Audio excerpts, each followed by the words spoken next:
Hey everyone, thanks for joining me for today's video. Someone asked if I could do a video focused on warm weather gourmands. While I don't have the biggest collection of gourmand fragrances, I have enough that give you gourmand feel. There are aspects of them that are sweet and perhaps indulgent in a way that makes you think of the gourmand category, even though they may not be classified as such. I think I have maybe one or two actual gourmands here, but the category is called magically delicious. If you're in my age range, you'll remember that term from the 80s growing up. I don't know if it was around in the 70s, I don't remember, but it referred to a sweet cereal, or rather was a jingle, part of a jingle in 80s commercials for a sweet cereal. So I hope that you enjoy these. I find these feminine, easily wearable in warm weather, late here in the spring, and as we go into the summer. They're pretty girl fragrances, and so you have to like that category to stick around. And if you don't like the category and you're just here to hang out with me, hey girl, hey, thanks so much for spending some of your time with me and the viewers today. I'm noticing, and it won't be any surprise to the audience probably, that most of these fragrances have a vanilla note, some more prominent than others, which gives them that gourmand aspect. Let me start off with a fragrance that has made a bit of a splash on social media, as there was a woman's line released from the brand Tumi. Tumi is a luggage company. They make backpacks as well. I don't know if they make handbags. I don't remember seeing handbags in the store, but I may be forgetting. They first came out with a men's line of fragrances and then a women's line that had 4 in them. My favorite of the bunch is called Signature. It's this woody, clean, linear scent, perfect for this time of year as well. But I'd like to feature my second favorite, which is Utopia. This one for me is categorized as a very soft, almost nearly powdery vanilla, very, very small touch of powderiness, if you even detect that at all. There's a very soft, delicate vanilla base, a middle of a soft, easy jasmine and a peony note. Peony smells a lot like almost like a watered down, watery rose with an even softer edge than a rose can have. There's salted tonka in the fragrance, which I think maybe lends an echo of something gourmand-ish. And I pick up an apple note in this fragrance, which I really like, and I pick it up more now. So this feels bright, gentle, happy, demure, well-mannered, one that could easily be worn to the office, could be worn on public transportation without suffocating anyone. It has a very gentle presence, and the gourmand facets come from that vanilla, a little hint of apple, and I believe that salted tonka probably gives it a little bit of a feminine, pretty, gourmand, girly edge to it. So Utopia would be a great pick, and it's soft for this time of year, not overpowering. You know, the thing about true gourmands is a lot of them tend to be on the heavier, thicker side, and I think of many gourmands as fall and winter fragrances because they tend to smell like dessert and they tend to be heavier, and so I associate that with warmer weather. So this is beautiful here for the springtime and any high heat even going into summer. I'll also give this a shout out as a bit of a more affordable fragrance. These huge, beautiful bottles, looks like the Balenciaga Paris bottles, if you remember those that are discontinued. Same kind of cathedral type of buttress approach here at the top in terms of the architecture of the bottle, and a magnetic cap, which I think is lovely. Heavy weighted glass bottom, and the full bottle here is 100 and I was going to say I was going to say 135 degrees. Ooh, maybe I need a nap. $135 for the full bottle, and you can get a smaller one, I think, in the $60 range. So fantastic. I have a video coming up focusing on just musk fragrances, and I debated whether I wanted to put the next one in that video or here, but because it has a sweet, delectable, delicious edge to it, I thought it would be great for this category. Unfortunately, I think that this is discontinued. This is Prada Candy Kiss. So if you see this and you like what I'm about to describe, snatch this up. You can find it affordably on gray market sites, at least until now. Watch when I post this video, they'll be all sold out. I'll link all the fragrances below, including where you can find this one. I would classify this as a vanilla and gourmand fragrance. It's got orange blossom and just these sweet, lovely, very feminine, girly touches to them. Think of like a Your Skin, but better fragrance, except it also happens to be sweet and very fluffy, musky. It's almost marshmallow-like in its fluffiness. I don't know what else is in here besides vanilla, musk, and orange blossom, but I would venture to say there's got to be some other sort of sweet crystal type of note dropped into this gorgeous composition. I love the bottle. The way that these spray is you just press on the top, so there isn't a separate cap if you're not familiar with the product candy line. All of them are fabulous. The Night is fabulous, the original, and I forget what other versions. I think they had like a floral version and one that smelled like lipstick. I forget the name of that one, but I think this might be my favorite. I have the original as well. Beautiful fragrance, maybe not the longest lasting, but one of these lovely cuddle up fragrances. And the fact that it's light and wispy and fluffy and a tad bit marshmallow like makes it great for this time of year. You can wear this year round, but thinking about those sort of lighter scents for warmer weather, what a beautiful selection. So get this in your collection if that idea sounds great to you. Nice feminine orange blossom, musky vanilla or vanillic musk that's fluffy and light, and it probably has a little bit of sugar in there, a little sugar, little sugar. Prada Candy Kiss. Love this. I've been trying to put you all on to this next house since I discovered it myself. I think it was last summer, or was it the summer before? So I've recently talked about Mith, Bangkok, and I've talked about Nude in a recent video, a couple of recent videos. And I want to go back to Mellow Musks for this category, which is one that I believe I purchased about a year ago. And it is so delightfully, magically delicious, particularly for summer because it has a coconut note. The coconut note, though, translates as just something sort of creamy and sweet rather than a literal coconut note, which can make people think about the beach or suntan lotion or something in that neighborhood. Nothing of that nature. This is a sweet, well, kind of sort of sweet. Not sweet like, to me, Candy Kiss is much more explicitly and definitively sweet than Mellow Musks. This is more like a mellow sweetness, to use the word of the title. If you have tried Shuncoin from Xerjoff, it's got similar vibes in that there is sort of like an underlying creamy sweetness. So if you've had a dessert that has some cream in it, and I can't think of one right off the top of my head that falls into the category that I'm about to talk about, it is not overly toothacheingly sweet where you can only take a few bites and then you need to pause, but the creaminess with a little tiny bit of sugar in there adds just a little extra something delectable to a dessert. That's kind of like how the coconut shows up in here. It's also vanillic. It has a touch of fruitiness, I believe, from a peach note. There's also a touch of other gourmand notes and a very, to me, soft musk, although when you look at the note structure, I don't think musk is listed. It is called Mellow Musk, so it gives that effect. I will say, and I'm not sure that people are really aware of this, I just recently learned this myself. When you see notes listed in a pyramid, it's not that the literal note is put into the fragrance formula. It is that something that gives you the impression of that note is put into the fragrance formula. For example, a peach note. It's not necessarily that like the peach note is extracted directly from peaches, but there are chemical compounds that are put together that give you the fruity, maybe soft, fuzzy nuance of a peach or something in the apricot neighborhood. And that ingredient in the formula shows up as peach. Hope that that makes sense. So, for example, the note of coconut, the reason coconut can smell so different as a note in so many different compositions is because there are different chemical compounds that can be put into a fragrance formula that mimics or gives you a sense of a coconut note. And many of those are actually in the lactone family. And so sometimes when you look at like an ingredient deck for a fragrance, you'll see something like something lactone. And those kinds of notes can give the impression of coconut or cream or like a whipped nature or even a soft milky musk.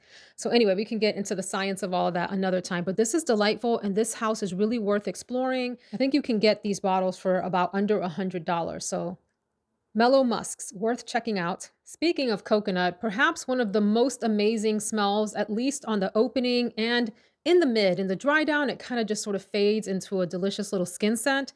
But this is my scent of the day. It is Queening from Mind Games. And so this one, folks have kind of stayed away from it because it doesn't last the longest. I mean, you may get, if you're lucky, something in the 4 to 6 hour neighborhood. At the most, some people complain that it fades immediately, like within 30 minutes of wearing.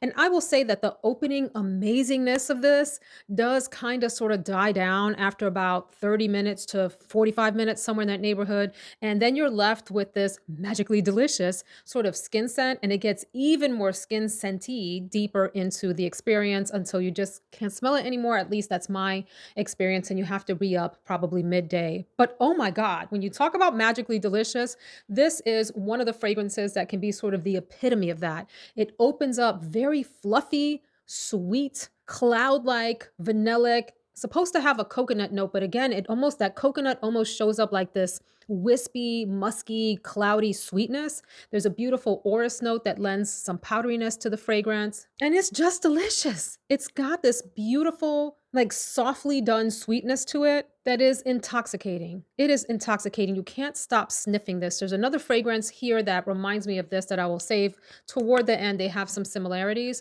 So you have to be able to tolerate the ridiculous price tag of these fragrances or see if you can find it on sale. And some people would complain, not worth it for the longevity. I get it. To each their own. You figure out if it makes sense for you.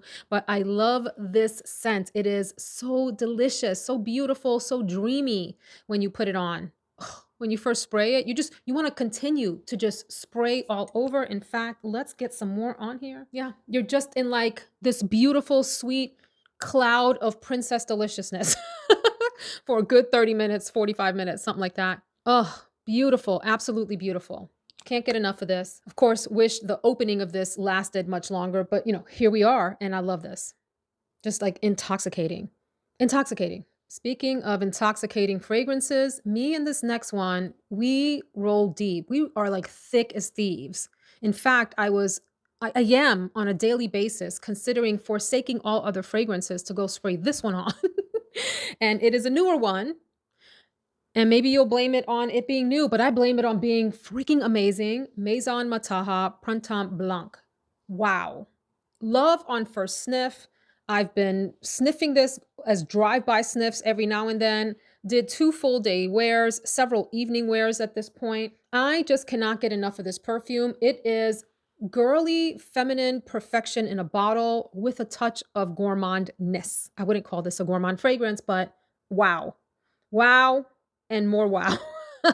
It's a beautiful, sweet, feminine, white floral. There's vanilla in the fragrance. I declare that there's something like a cloud-like musky base to this. I don't see musk in the notes, but I swear there's something fluffy to this. There's something almost like whipped and fluffy in a way that just draws me in. Of the ones that I'm looking at, oh goodness, they're all so beautiful, but I would say this one is even better than my scent of the day, Queening, in terms of the beautiful feminine deliciousness. It has white florals, and so it leans less gourmand than like Queening, which has more sort of overt gourmandness to it. Well, there's one other fragrance here that I have a strong obsession for that could compete with this, but I think this one of everything that I'm going to show today is perhaps my top recommendation. And I'm really sorry because it has been sold out since release because all of us on this side have been hyping this up and with good reason. And with good reason. Oh. Woo. Other notes here, it has a white tea note, and I think about the white tea note that is used in Bulgari fragrances. There's this sort of like elegance to it, and it's soft and no harsh edges, a very sort of nice, round, almost a fluffy again, white tea note. Other people have called out the grapefruit in this. I don't really pick up any grapefruit. I do pick up a little bit of brightness on the opening, but it doesn't feel like distinctly citrus or grapefruity to me. And I do get sandalwood in the base. And it is a lovely, creamy, dreamy sandalwood. So for me, this is primarily a sweet white floral, vanillic, cloud-like muskiness that's not listed in the note structure, and sandalwood. And it is divinity in a bottle. Divine, divine, divine. Have I said that I love this? Love. Unfortunately, the one that I'm going to talk about next hasn't gotten a lot of playtime. I suspect because one, the bottle isn't flashy. Two, the brand itself hasn't gotten a whole ton of hype. And three, it was released at a time where there were a ton of other really much stronger, more popular gourmands on the market. To me, this is a true gourmand and it's nice and light for the spring here. And this is from Gleam London Vanilla Crush. Now, if I understand correctly, the perfumer for this is the same perfumer for the House of Gritty. I have the new Eclectique that was sent to me in PR, and I can't wait to try it out. Spoiler alert, everyone in this house really loved this fragrance. The other critique that I have for it is that this is a 50 ml and it's $185 for a house that hasn't really gotten a whole ton of notoriety yet.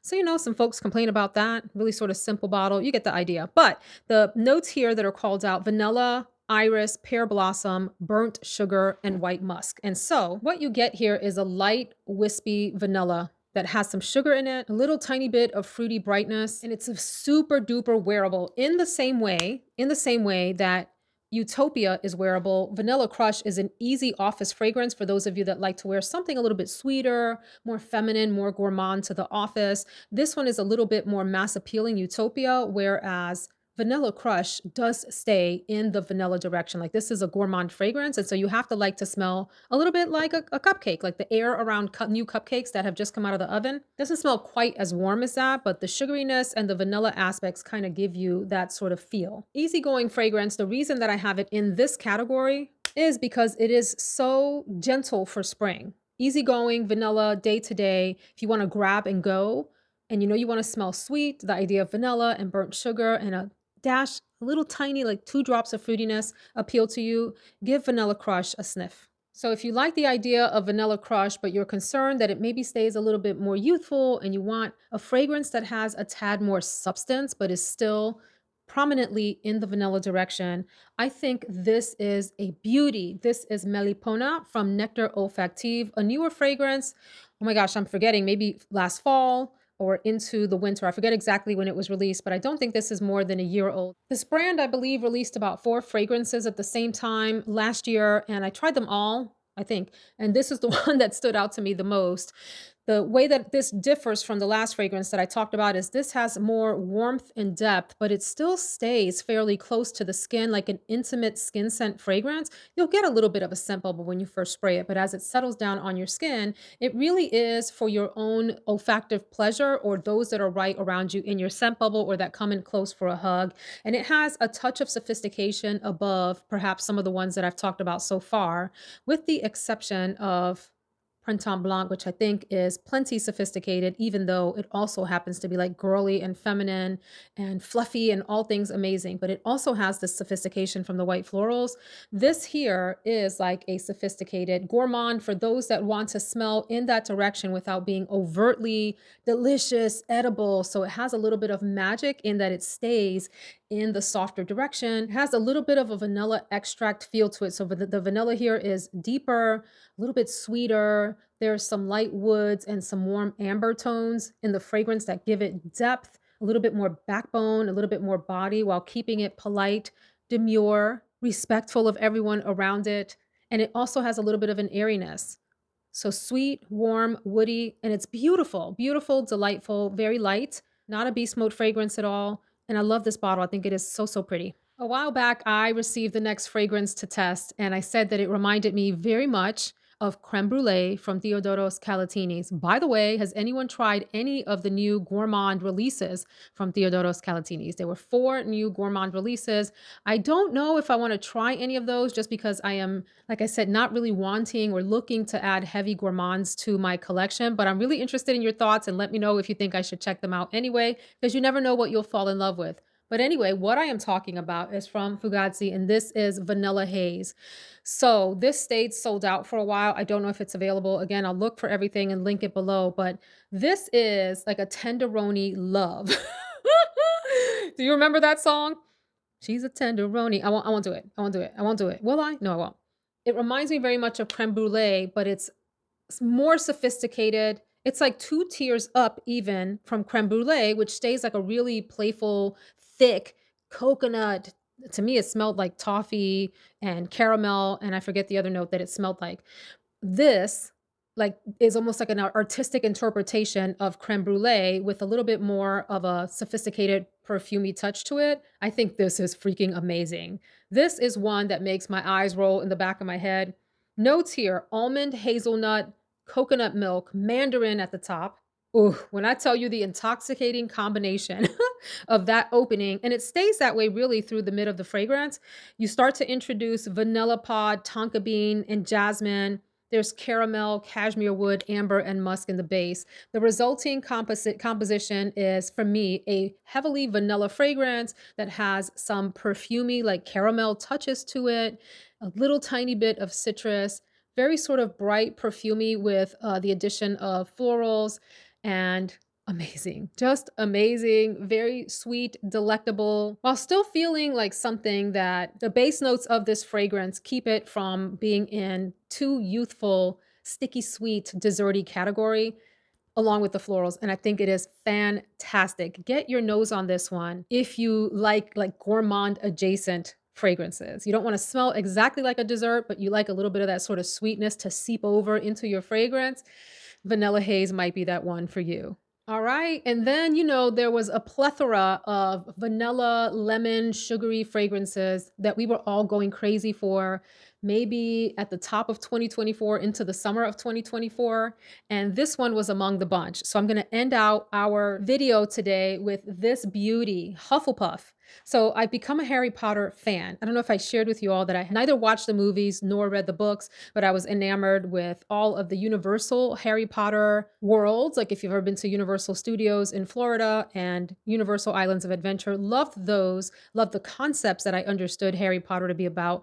Recently watched the entire set of movies and understood the whole thing and just fell in love with it all. I think I am, is it a Ravenclaw? Is that what they're called? I took the test. I'm not a Hufflepuff. I am not a Hufflepuff. So this fragrance is so beautiful. People went crazy over it when it was first released. Lemon, coconut infusion, a little bit of fruitiness, has some flowers in it, some white florals. And then the base is, I think what stands out, bourbon vanilla and vanilla bean. There's a cedar note as well, but for me, it's mostly a fluffy vanilla fragrance. It almost has like this marshmallowy, cloudy, like scent texture to it, and it stays bright throughout because of that sort of lemon note. It opens with the lemon note, but the lemon I feel like is a prominent feature in the fragrance, but it's a soft, very sweet, non-obtrusive, inobtrusive, not disturbing type of lemon. Like lemon can be harsh in fragrances. It can smell a little bit astringent. People associate it with smelling like Pledge and other like cleaning fluids in your house. I feel like the lemon here is almost like a lemon sugar water with a little bit of that coconut, some florals, and then this vanilla sort of cloud musky nature to this that I think is just so delightful, so fun, so playful when you want that sort of playful gourmand. This one is classified as a floral fruity gourmand, so it really is a true gourmand. Oh my God. I almost forgot to tell you about this fragrance. So you may remember a few videos back that I tested Marshmallow Musk from IRFÉ, IRFE, IRFÉ. Somebody tell me how to pronounce that. I'm really not familiar with the designer brand. So I complained that the fragrance was super expensive for a little 50 ml bottle that I wasn't really sure if I liked the bottle because it looked like a little toddler reaching up for a hug. Well, I couldn't stop thinking about it. I kept trying the decant, and falling deeper in love with the amazing, sweet, feminine, light, wispy, like nature of this fragrance. It feels like the most amazing white floral marshmallow like essence. It doesn't smell exactly like a marshmallow. It's almost like a grown-up artistic interpretation of what marshmallow tastes like in perfume form, alongside these really gentle white florals. It has like this delicate nature to it, a little bit of fluffiness, and I would even say it has some kind of creamy undertones. In the base, there's musk, powdery notes, vanilla, and woody notes. And all I can tell you is that it is warm, feminine, floral, white floral, mixed with a gourmand facet that stole my heart. Just stole my heart in the same way that Prunt Blanc did. Like to me, it's comparable in the feeling that it gives me to this fragrance. I'm looking here at the others. I would say it's closest in nature to this one if I had to pick something out of today's bunch. And I ordered it. I can't wait to get it. Goofy bottle and all. I ordered it and I love it and I have no regrets. And I think it's going to be perfect for all year round and especially this time of year because it has such like the opposite of an imposing presence. What would that be? Almost like this angelic presence on your skin that I couldn't stop thinking about. I hope this was a fun video for you. Please add your additions down below for fragrances that are like gourmand adjacent, meaning they have some gourmand aspects. Maybe they are not fully in gourmand territory and that are light enough to wear here in the warmer weather and into the summer. Tell us all the good fragrances below that we should go check out. Thank you so much for joining me. See you in the next video.